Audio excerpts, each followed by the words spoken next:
এবার আমি আপনাদেরকে দেখাবো টমেটো। অসংখ্য ফল ধরে আছে গাছে, কি সুন্দর দেখতে লাগছে, লাল লাল টমেটো।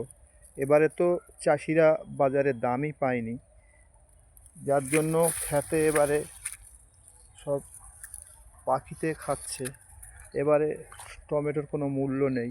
আপনারা দেখছেন টমেটো গাছ, টমেটো গাছ এবং ফলের কোনো চাহিদা নেই, বাজারে কোনো মূল্য নেই, বাজারে তোলে না চাষিরা, যার জন্য খেতে পচে পড়ে যাচ্ছে।